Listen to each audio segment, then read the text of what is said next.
Hola, mi nombre es Daniela Fernández Esquivel y hoy les voy a hablar de enfermedad pulmonar obstructiva crónica. La clase de hoy veremos definición de la EPOC, factores de riesgo, epidemiología, clasificación, fisiopatología, cuadro clínico, diagnóstico, tratamiento y medidas preventivas y el pronóstico. Empezamos con la definición. La EPOC se va a definir como una enfermedad previsible y tratable caracterizada por una limitación del flujo de aire, generalmente progresiva, pero no es del todo reversible. Va a estar asociada a una reacción inflamatoria exagerada de las vías aéreas y del parénquima pulmonar, en respuesta a la inhalación de partículas y gases nocivos. La EPOC va a incluir al enfisema, que es un cuadro que se define en términos anatómicos y se caracteriza por destrucción y ensanchamiento de los alvéolos pulmonares, y la bronquitis crónica, que es un cuadro que se define en términos clínicos por tos crónica productiva y la enfermedad de las vías respiratorias finas en las que se estrechan los bronquiolos. La EPOC se va a presentar solo si hay una obstrucción prolongada del flujo de aire. La EPOC va a ser la tercera causa de muerte en Estados Unidos y la cuarta causa de muerte mundial. Para 2016, la prevalencia mundial fue de 251 millones de casos. Para 2015 murieron cerca de 3.17 millones de personas en el mundo, que es aproximadamente cerca del 5% de la población total. Es más frecuente en mayores de 45 años de edad, sin distinción de género. El principal factor de riesgo para desarrollar la EPOC va a ser la inhalación de gases y partículas nocivas e inhalación de humo de tabaco. En este grupo se va a incluir a los fumadores pasivos. También se va a incluir como factor de riesgo exposición en ambientes cerrados al humo de combustión de biomasa, como el humo de leña. Además de factores genéticos, exposición laboral, tabaquismo materno, infecciones y déficit nutricionales en infancia y adolescencia, hiperreactividad bronquial y la edad. La contaminación atmosférica y el asma bronquial, sus papeles todavía están como inciertos, pero se ha establecido una relación entre estos y las exacerbaciones de la enfermedad. Los factores genéticos van a ser la deficiencia hereditaria de alfa-1 antitripsina, el gen que codifica la metaloproteinasa de matriz 12, glutatión S-transferasa, marcadores cerca del receptor de acetilcolina alfa-nicotínico y la proteína de interacción Hedgehog. La edad como factor de riesgo es muy importante, pues a partir de los 25 años aproximadamente, en las mujeres es un poco más tarde, el envejecimiento del parénquima pulmonar induce una disminución progresiva de la función pulmonar en todos los seres humanos. En los fumadores que desarrollan EPOC, esta velocidad de caída es muy superior, por lo que el FEV1 alcanza valores muy reducidos a partir de la quinta o la sexta década de la vida, momento en el que se suele diagnosticar el EPOC.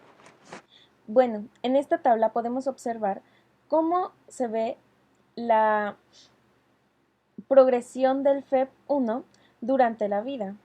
Esta es una persona normal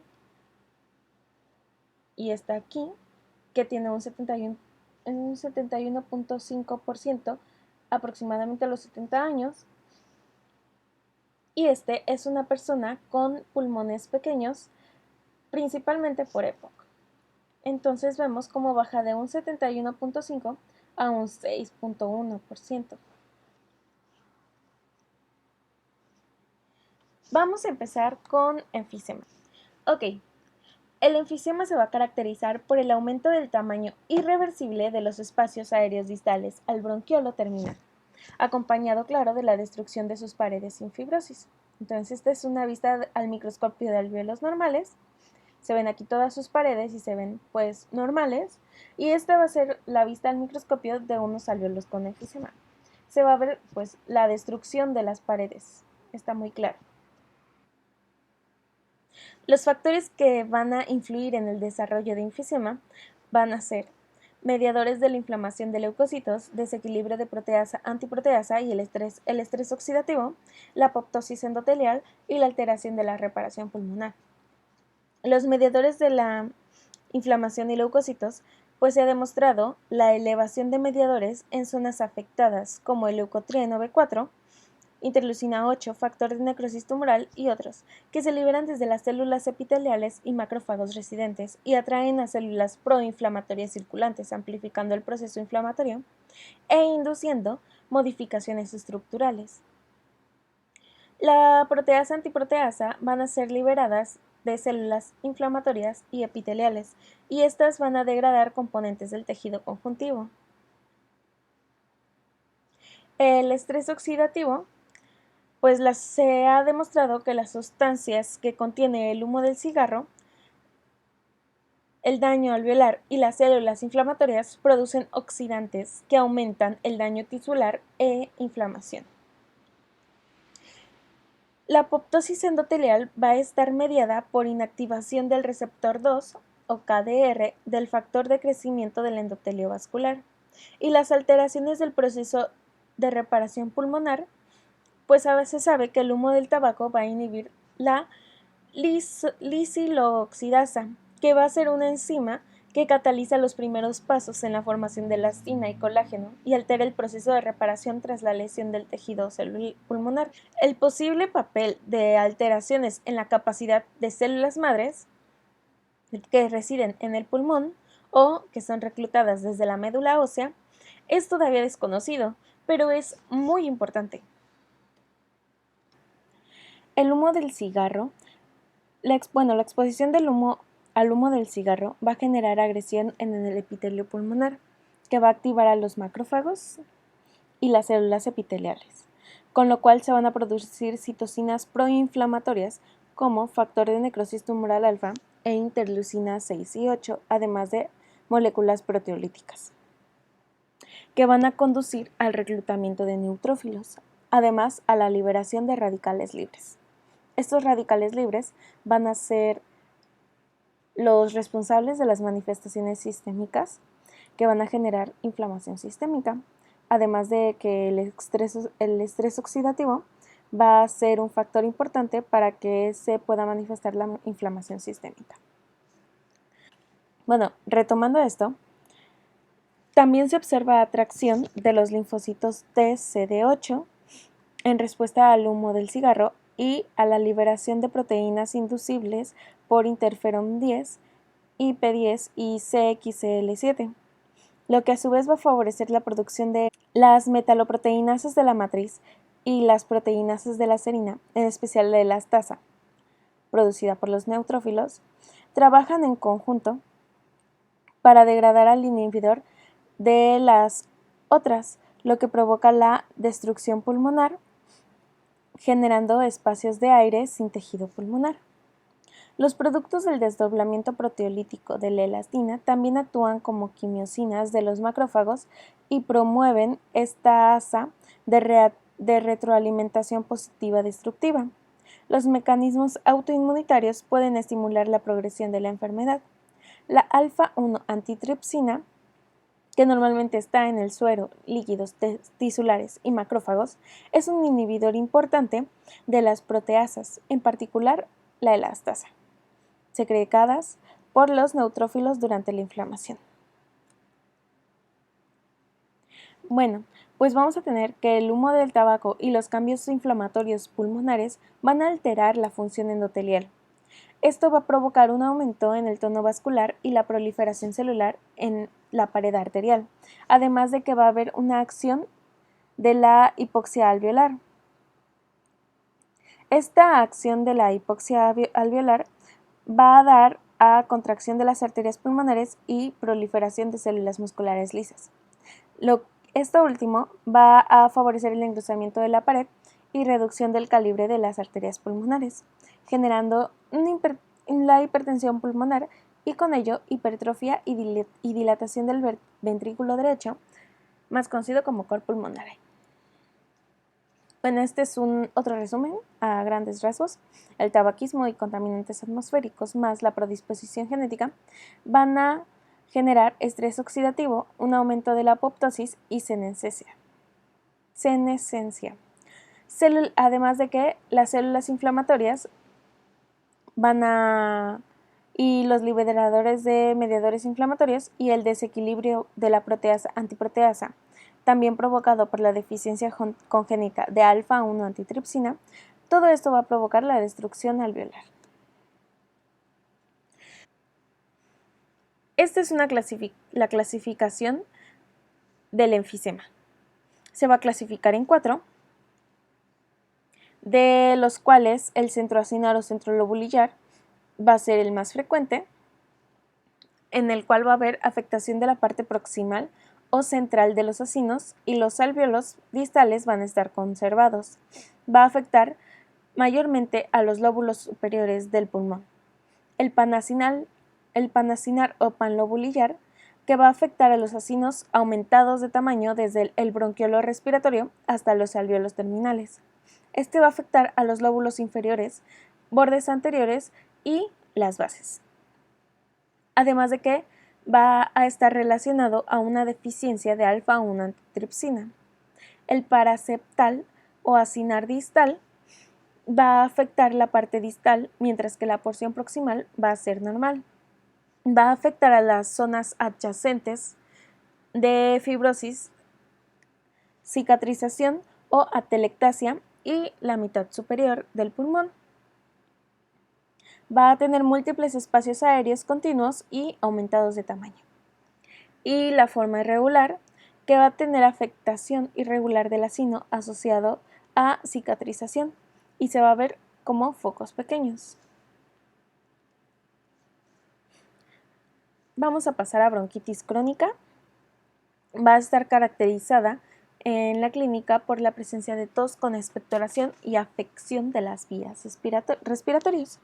Va a ser un estrechamiento de bronquiolos y para que se pueda clasificar como bronquitis crónica debe de haber, su duración va a ser mayor de 3 meses al año durante al menos 2 años consecutivos.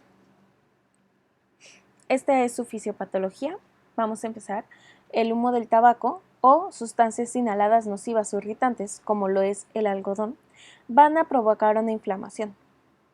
Esta inflamación, como ya se dijo, va a estar relacionada con los neutrófilos, linfocitos y macrófagos.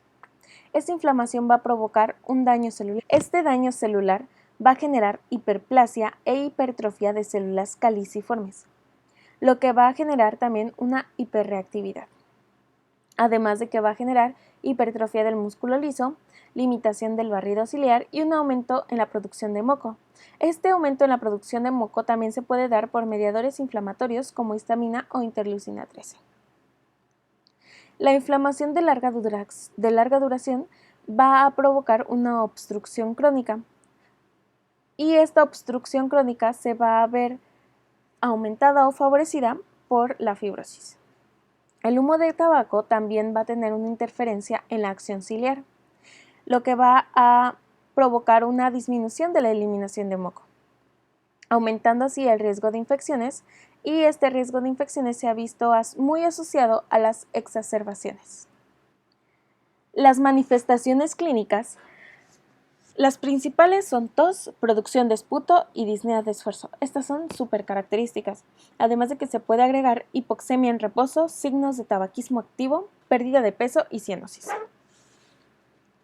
En enfermedad grave se puede observar la prolongación de la fase expiratoria y sibilancias en esta, además de signos de hiperinsuflación, como es el toracentonel. Ok, de acuerdo con la Iniciativa Global para la EPOC, por sus siglas en inglés GOLDCOP, que lo vamos a seguir viendo estas siglas más adelante, los síntomas de la EPOC va a ser el principal y el más característico, la disnea crónica y progresiva. El 30% de los pacientes va a tener tos con producción de esputo y algunos pacientes van a tener sibilancias, opresión en el pecho y en la enfermedad severa se va a observar fatiga, pérdida de peso y anorexia. Esta es la división de ambas enfermedades, de las características de cada enfermedad y cómo se va a ver el paciente. En la bronquitis crónica, el paciente se va a ver azul abotargado, ¿sí? Estos pacientes van a ser propensos a obesidad y a cianosis. El rango de edad va a ser aproximado entre 40 y 45 años, con una disnea ligera y tardía, con tos temprana y con expectoraciones. Las infecciones van a ser frecuentes con una insuficiencia respiratoria repetida. Estos pacientes van a tener frecuentemente cor pulmonale, además de que en los pulmones y el corazón los vasos van a estar destacados y el corazón va a estar grande. La retracción elástica va a ser normal, pero en los pacientes con enfisema, estos van a ser llamados o se van a referir a estos pacientes como soplador rosado, van a ser pacientes delgados, sin cianosis en reposo y van a utilizar en forma notable los músculos accesorios de la respiración. Van a tener una edad aproximada, bueno, la edad de inicio va a ser de entre 50 y 75 años, la disnea va a ser intensa y temprana, con una tos tardía y con leve expectoración. Las infecciones van a ser esporádicas, con una insuficiencia respiratoria terminal. El cor pulmonale va a ser infrecuente o terminal. Los pulmones van a estar hiperinsuflados, y el corazón va a ser pequeño y una retracción elástica baja. Bueno, el diagnóstico debe considerarse en cualquier paciente que presente disnea, tos crónica, producción de esputo y exposición a factores de riesgo. El diagnóstico se va a establecer mediante espirometría forzada, donde debe de haber un volumen máximo expirado en el primer segundo de una expiración forzada sobre la capacidad vital forzada menor a 0.7. Entonces, aquí vemos como la espirometría normal, el FEP1 va a ser igual a 4 litros y el FBC va a ser igual a 5 litros. Entonces, esta relación de FEP1 entre FBC va a ser igual a 0.8. Entonces quiere decir que está normal. Esta relación entre FEP1 de 1.8 y FBC de 3.2 litros va a dar una relación FEP1-FBC de 0.56. Entonces esta persona va a tener el diagnóstico de EPOC. El FEP1 debe de medirse 10 a 15 minutos después de administrar un agonista beta 2 de acción corta o 30 a 45 minutos después de un anticolinérgico de acción corta o una combinación de ambas clases de medicamentos a 30 o 45 minutos. Y los protocolos de dosificación posibles son 400 microgramos de agonistas beta 2 de acción corta o 160 microgramos de anticolinérgicos de acción corta o ambos combinados. Los indicadores para considerar a un paciente con EPOC es disnea, que es progresiva con el tiempo, que empeora con el ejercicio y que es persistente. Una tos crónica, una producción de esputo crónica con cualquier patrón de cronicidad, infecciones recurrentes del tracto respiratorio bajo, historial de factores de riesgo y antecedentes familiares de EPOC y o factores de riesgo cuando eran pequeños. Ya habíamos dicho de que la exposición materna al humo del cigarro. Bueno, en la radiografía de tórax se puede observar hiperinsuflación, que es el descenso de la posición del diafragma, y su aplanamiento o inversión y aumento del diámetro antero-posterior del tórax. Oligoemia, que es la reducción de la trama vascular periférica, que aquí se puede observar súper bien. Y bullas, que son áreas de hiperclaridad rodeadas de una pared fina. que son estas. Esta. Aquí están marcadas. Estos son criterios para valorar la gravedad funcional de la EPOC, dados también por la Gold Cup. En la etapa 1 de la EPOC va a ser de intensidad leve con una relación FeB1 FBC menor a 0.7 y FeB1 mayor o igual a 80% de la cifra prevista. En la etapa 2 va a haber una intensidad moderada con una relación de FeB1 FBC menor a 0.7 y FeB1 mayor o igual a 50%, pero menor a 80% de la cifra prevista. En la etapa 3 va a ser una intensidad intensa con una relación FeB1 entre FBC menor a 0.7 y FeB1 mayor o igual a 30%, pero menor a 50% de la cifra prevista.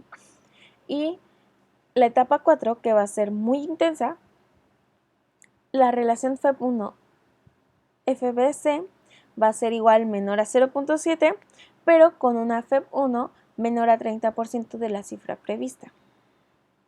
En el pasado, la EPOC se veía como una enfermedad caracterizada por apnea, por lo que el diagnóstico se centraba en la presencia de apnea en el paciente, y una medición de esta era suficiente para establecer el diagnóstico. Este es el cuestionario modificado del Consejo Médico Británico de Investigación. En este se mide solamente la disnea, ¿sí? Este ya no se usa porque pues ahora se sabe que el EPOC afecta a los pacientes y no solo da disnea, ¿sí? Sino que da más signos y síntomas.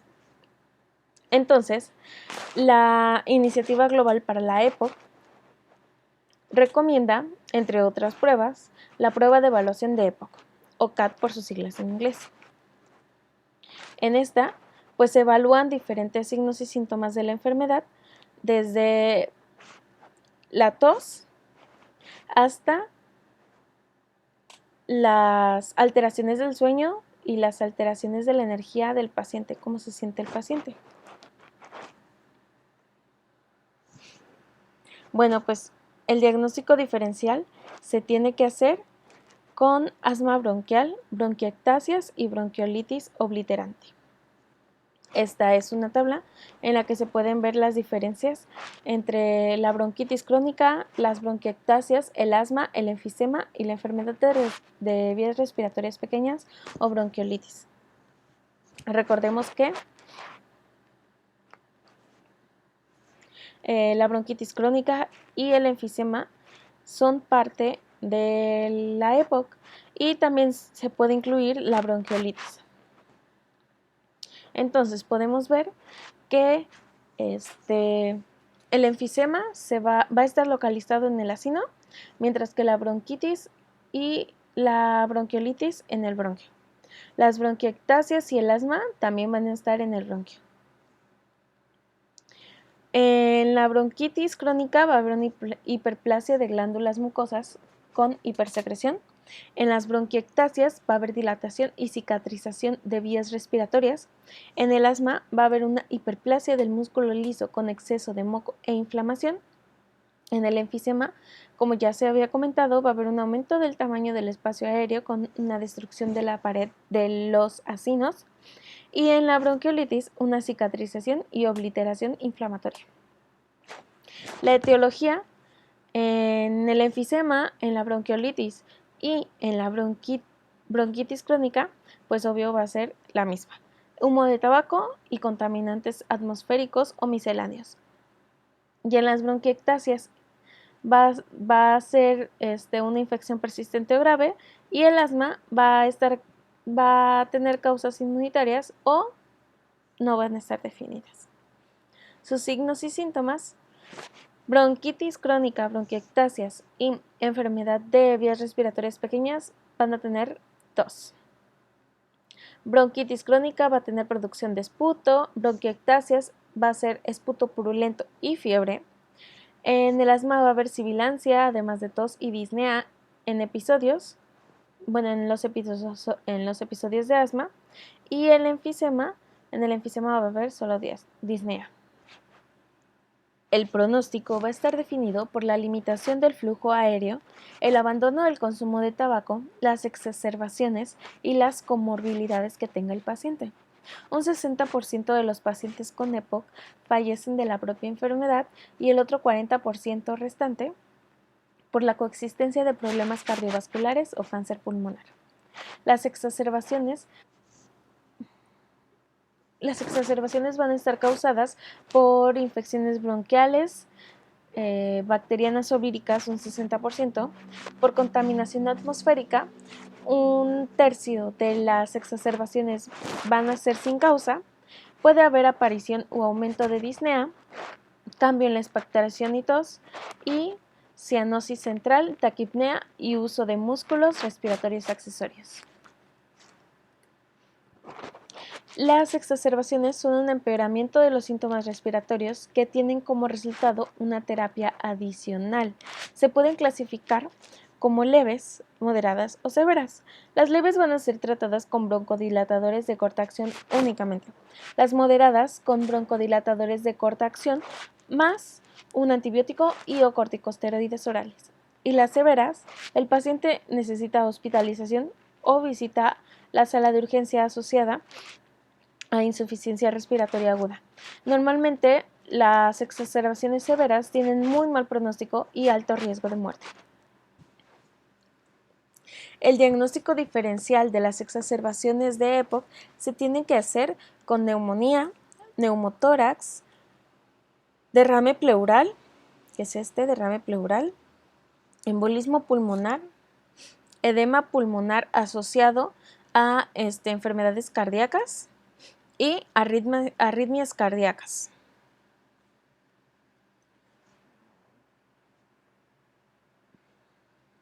Bueno, esta es la clasificación de los pacientes según la Gold Cup, que como ya dijimos es la iniciativa global para la EPOC.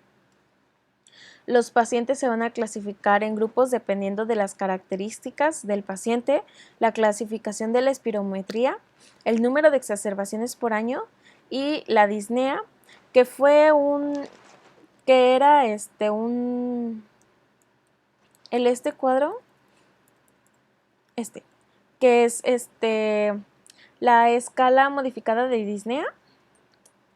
También se usa para clasificar a los pacientes aquí de acuerdo a a los síntomas y a las exacerbaciones que tienen. Entonces, el grupo de paciente A va a ser un paciente con bajo riesgo o poco asintomático en una clasificación espirométrica GOLD 1 y O2 con una o menos de una exacerbación por año y con un MRCM de 0 a 1, que está aquí. El grupo B va a ser de bajo riesgo, va a ser un paciente más asintomático con una clasificación espirométrica de 1 a 2, con menos de una o una exacerbación por año y con una clasificación de disnea de 2 o mayor a 2. El grupo 3 va a ser paciente de alto riesgo, poco asintomático, con una clasificación espirométrica de 3 a 4, con número de exacerbaciones por año 2 o mayor a 2 y con una clasificación de la disnea de 0 a 1.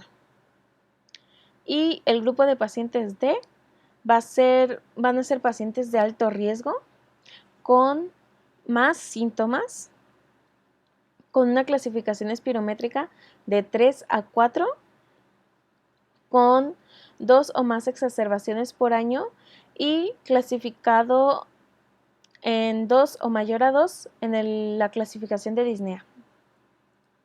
Esto va a ayudar al tratamiento de los pacientes. Bueno, la categorización de los pacientes va a ayudar a saber qué tratamiento le vamos a dar. Eso creo que lo puse más adelante. Bueno, el objetivo del tratamiento va a ser pues minimizar los síntomas propios del paciente, mejorar la tolerancia al esfuerzo y optimizar su percepción del estado de salud.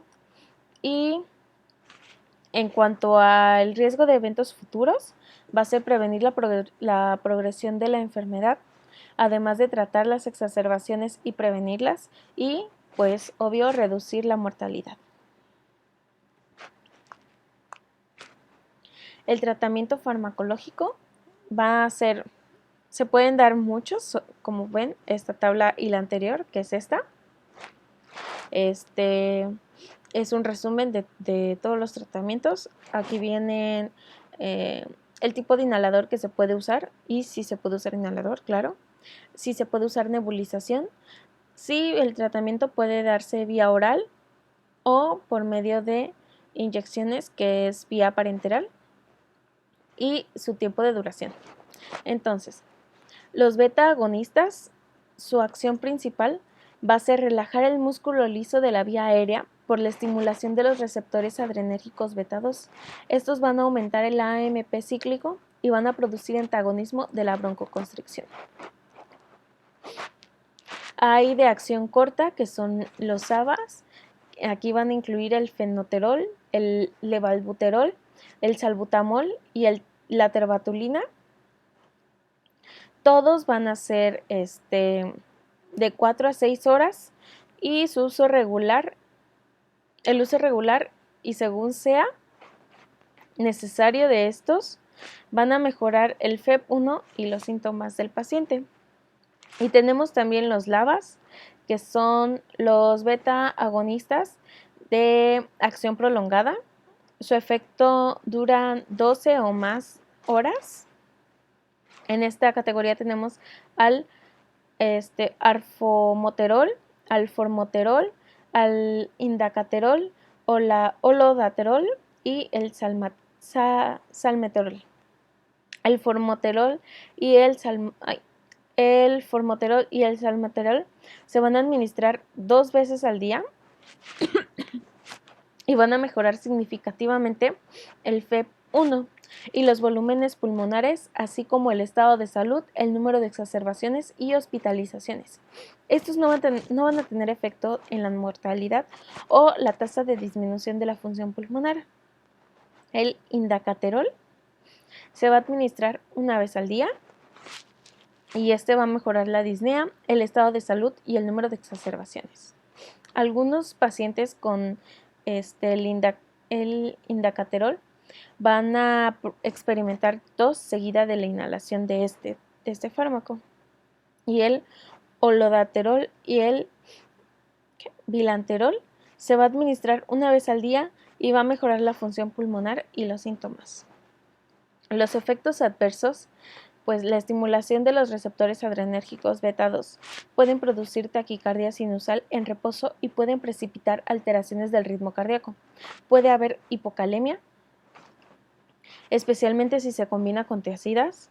El consumo de oxígeno puede incrementarse bajo condiciones de reposo en pacientes con insuficiencia cardíaca crónica y puede haber leves disminuciones de la presión arterial media de oxígeno después de la administración de agonistas beta 2. Los antimuscarínicos van a bloquear los efectos broncoconstrictores de la acetilcolina en los receptores muscarínicos M3 del músculo liso de la vía aérea. También se van a dividir en dos, de larga duración y de corta duración. Los AMAs, que son los antagonistas muscarínicos de corta acción, son el ipratropio y el oxitropio, que también bloquean el receptor inhibidor del receptor M2 que induce broncoconstricción vagal.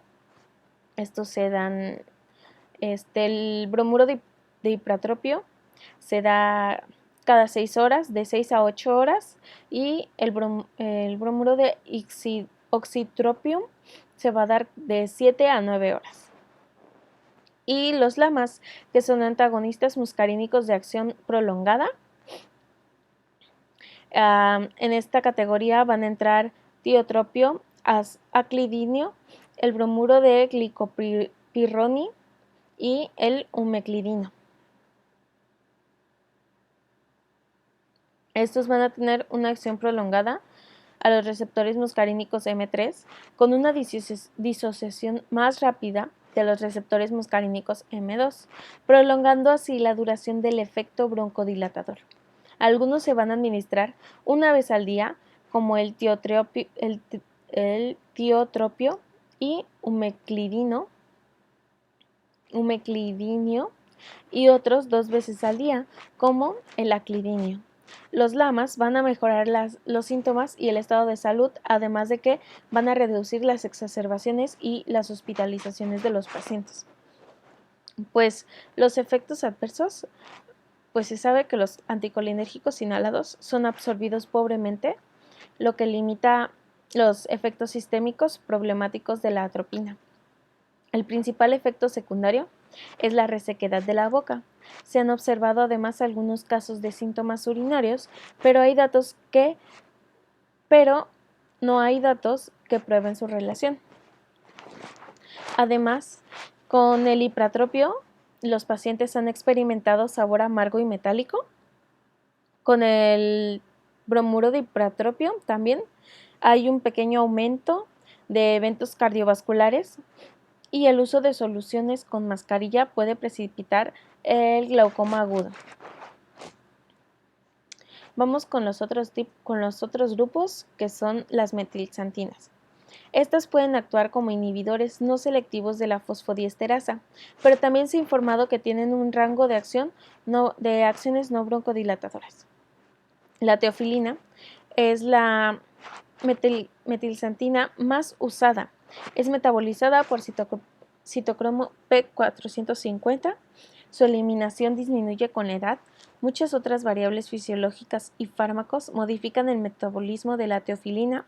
La adición de teofilina al salmeterol produce una mejora mayor en el FEP1 y la disnea que el salmeterol solo. Se ha informado una función muscular inspiratoria mejorada en pacientes tratados con metilxantinas, pero no está claro si esto refleja una reducción en la captura de gases o un efecto primario en los músculos esqueléticos respiratorios. Hay evidencia de un modesto efecto broncodilatador en comparación con placebo en EPOC estable.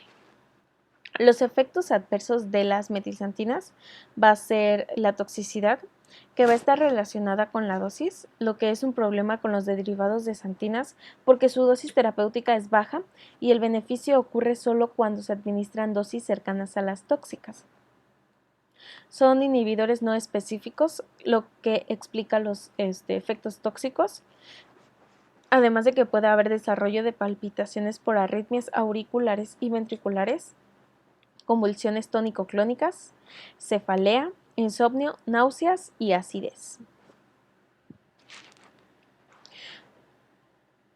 La terapia combinada de broncodilatadores, que es esta, puede ser esta, que es la combinación de los LABA con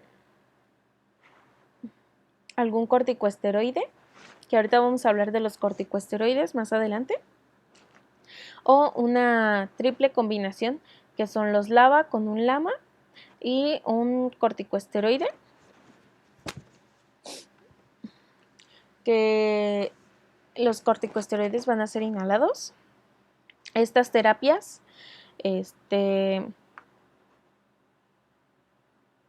pueden incrementar la broncodilatación con menor riesgo de efectos secundarios que incrementar la dosis de un solo broncodilatador. Estas combinaciones mejoran la función pulmonar.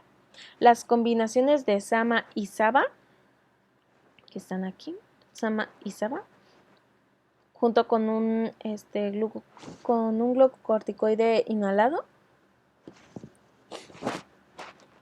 son superiores comparadas con ambos tratamientos solo, mejorando FEP1 y los síntomas. El tratamiento combinado con LABA y LAMA aumentan la FEP1 y van a reducir los síntomas. Y la combinación de LABA y LAMA reduce las exacerbaciones comparada con monoterapia. Los glucocorticoides orales, que estos nunca se deben dar solos en la época, tienen numerosos efectos secundarios, incluyendo miopatía esteroidea, que contribuye a debilidad muscular, funcionalidad disminuida y fallo respiratorio en sujetos con EPOC severa. Los glucocorticoides sistémicos para tratar exacerbaciones agudas en pacientes hospitalizados o en la sala de emergencias reducen las tasas de falla en el tratamiento, de recaída y además van a mejorar la función pulmonar y la apnea. Estos no van a tener este efecto en el tratamiento de la EPOC crónica. Los inhibidores de la fosfodiesterasa 4, que va a ser el roflumilast, su principal función va a ser reducir la inflamación inhibiendo la descomposición del AMP cíclico intracelular. El roflumilast de dosis oral diaria no tiene actividad broncodilatadora directa. Va a reducir las exacerbaciones moderadas y severas tratadas con corticosteroides sistémicos en pacientes con bronquitis crónica, EPOC severo e historia de exacerbaciones. Va a tener efectos adversos como todos los medicamentos, van a aparecer tempranamente en el tratamiento y van a disminuir con el uso de estos inhibidores. Los más frecuentes van a ser diarreas, náuseas, disminución del apetito, pérdida del peso, dolor abdominal, trastorno del sueño y cefalea. Se pueden usar antibióticos. Se ha demostrado que el uso de antibióticos, de algunos antibióticos, puede reducir el número de exacerbaciones.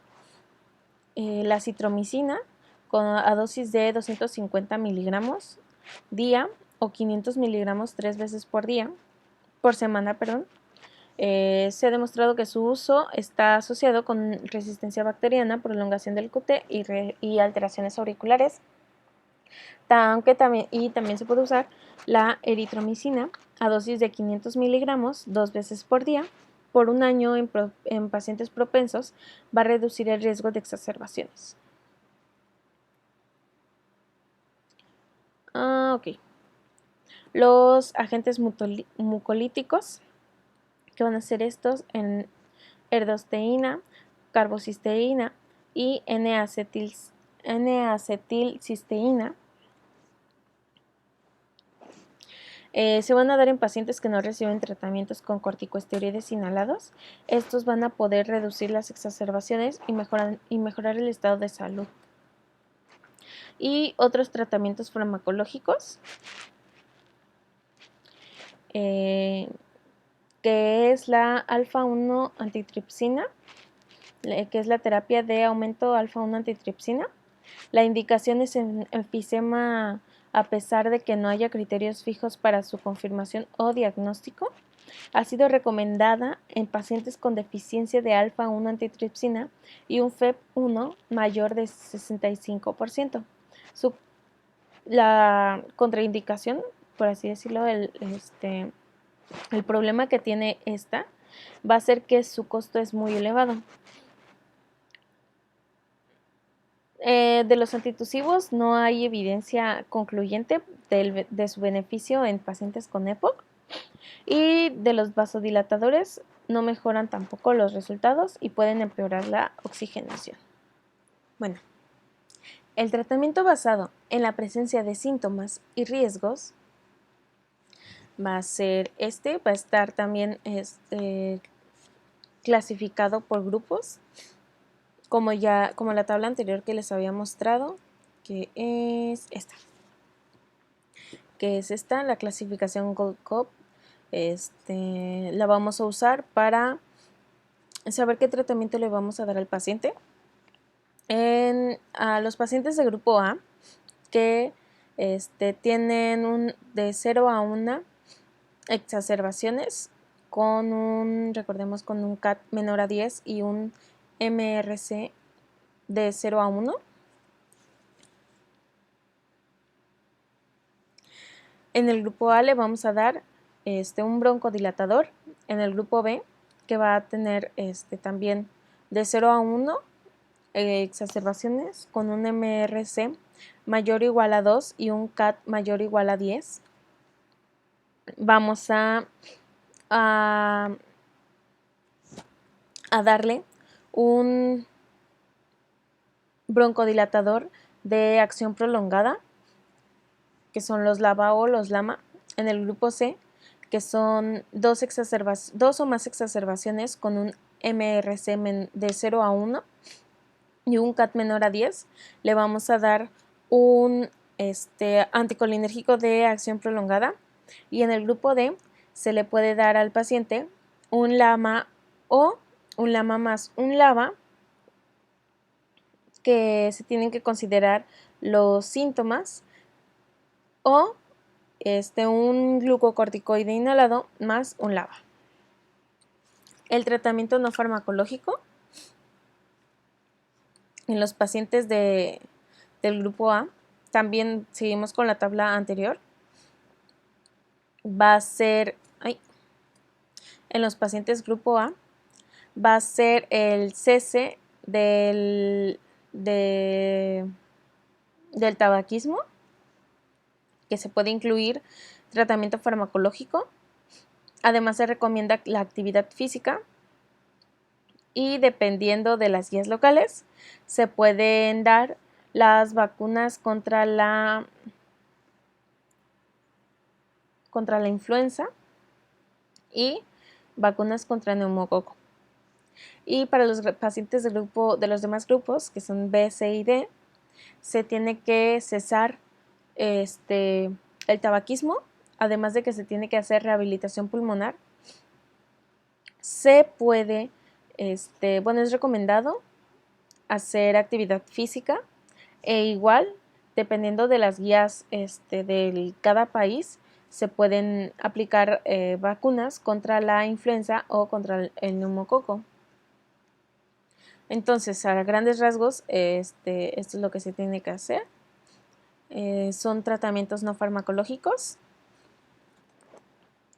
Esta rehabilitación respiratoria es una estrategia terapéutica más efectiva para mejorar la dificultad respiratoria, el estado de salud y la tolerancia al ejercicio. Puede disminuir las readmisiones hospitalarias y la mortalidad. Está dirigida a romper el círculo vicioso adoptado por EPOC, que es que los pacientes con EPOC, por la misma dificultad respiratoria, dejan de hacer ejercicio. Entonces, esto hace que todos los síntomas y signos de los pacientes aumenten, lo que hace que no puedan hacer ejercicio, y así se va, que es este círculo vicioso que se va formando. Es apropiado para la mayoría de los pacientes. Su duración mínima es de 8 semanas y se tiene que incluir entrenamiento muscular de las extremidades. Como ya se dijo, va a mejorar los síntomas, la capacidad de ejercicio, la percepción del estado de salud y la calidad de vida del paciente. Debe incluir una nutrición adecuada, una educación sobre la enfermedad, además de apoyo psicológico, que tiene que ser autogestionado. Esta rehabilitación respiratoria va a incluir otras áreas del servicio de salud, no solo a la medicina. Bueno, la educación es la manera en que se da la información y consejos a los pacientes. Se asume que el conocimiento conducirá a un cambio de comportamiento.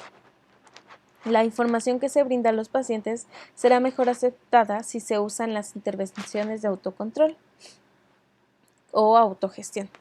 El autocontrol, una intervención de autocontrol de EPOC y apoyo al paciente para adaptar positivamente su comportamiento de salud y habilidad de desarrollo para controlar mejor su enfermedad. Las técnicas de cambio de comportamiento son usadas para obtener la motivación del paciente, así como su confidencia y competencia. Este apoyo psicológico y la nutrición adecuada se tienen que dar por personal capacitado. Los cuidados paliativos van a abarcar enfoques para el control de los síntomas y el manejo de pacientes terminales cercanos a la muerte. Su objetivo va a ser prevenir y aliviar el dolor y mantener la mejor calidad de vida tanto a los pacientes como a su familia. En la disnea se pueden dar opiáceos, estimulación eléctrica neuromuscular y vibración de la pared torácica, y se pueden usar ventiladores que soplan aire en la cara del paciente para mejorar la respiración del paciente.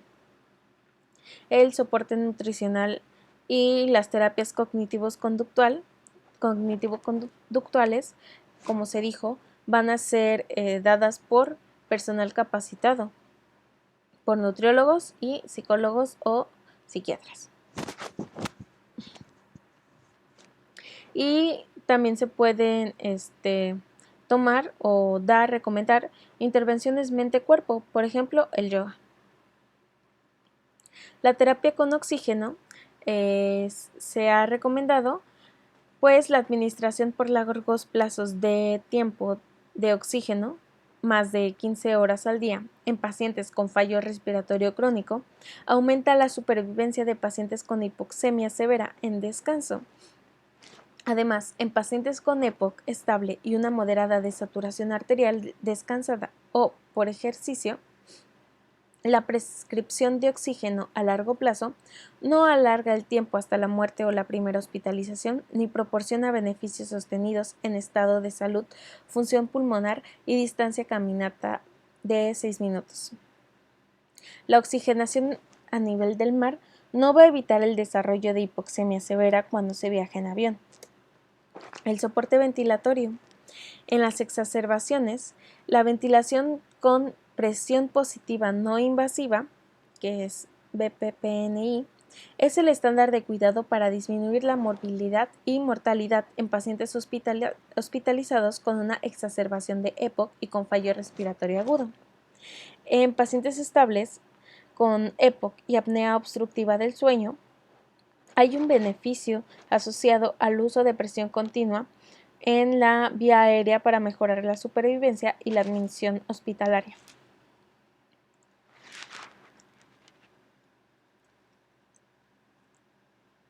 La ventilación con presión positiva no invasiva puede mejorar la supervivencia sin hospitalización en algunos pacientes después de una hospitalización reciente, particularmente en aquellos con hipercapnia persistente pronunciada durante el día, con una PaCO2 mayor a o igual a 52 milímetros de mercurio. El tratamiento quirúrgico, que se va a basar en cirugía de reducción de volumen y trasplante pulmonar. Vamos a empezar con cirugía de reducción de volumen.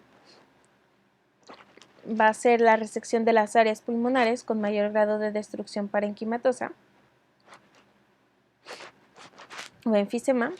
Estas se recomiendan en pacientes con enfisema grave de distribución heterogénea y predominio en lóbulos superiores y con escasa tolerancia al esfuerzo, después de un programa de rehabilitación. No es recomendado en pacientes con enfermedad grave de la pleura, con presión sistólica en la arteria pulmonar mayor a 45 milímetros sobre mercurio, desacondicionamiento extremo, insuficiencia cardíaca congestiva y otros cuadros coexistentes graves. Esta cirugía va a reducir la mortalidad y va a aliviar los síntomas. El trasplante pulmonar puede ser doble, lobar o individual. En la EPOC constituye la única indicación prioritaria, la EPOC va a constituir la única indicación prioritaria del trasplante del pulmón. Está indicado en pacientes con EPOC muy grave y edad inferior a 65 años, discapacidad profunda a pesar de usar el máximo tratamiento médico y que no padezca otros trastornos coexistentes. Su supervivencia media oscila en torno a 7 años y proporciona mejoría clínico-funcional significativa. El tratamiento de las exacerbaciones, su objetivo va a ser aliviar el impacto de las manifestaciones clínicas y funcionales y prevenir la aparición de nuevas exacerbaciones. De las exacerbaciones agudas se pueden usar broncodilatadores de acción corta, como un agonista inhalado, a menudo con la adición de un anticolinérgico. Su frecuencia de administración va a depender de la gravedad de la exacerbación y el tratamiento inicial va a incluir nebulizaciones.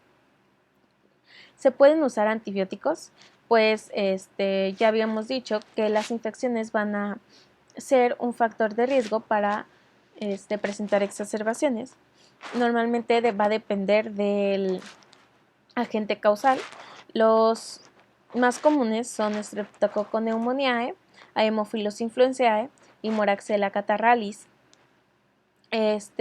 Además se puede presentar Mycoplasma pneumoniae o Chlamydia pneumoniae en un 5% de los pacientes. Los antibióticos van a ser indicados cuando se presentan al menos 2 de los 3 síntomas cardinales de una exacerbación: aumentado de la disnea, del volumen y purulencia del esputo, y siempre y cuando la purulencia sea uno de ellos. Y los glucocorticoides sistémicos. Estos van a cortar la permanencia hospitalaria, van a acelerar la recuperación y reducir la posibilidad de exacerbaciones o recidivas ulteriores en un lapso incluso de 6 meses. Los lineamientos de la GOLD van a recomendar 30 a 40 miligramos de prednisolona oral o su equivalente en un lapso de 10 a 14 días. Y pues como medidas preventivas va a ser el abandono del consumo del tabaco, la vacunación antigripal anual y evitar la exposición a humos de biomasa. Hasta aquí la presentación. Si tienen alguna duda pueden comentar.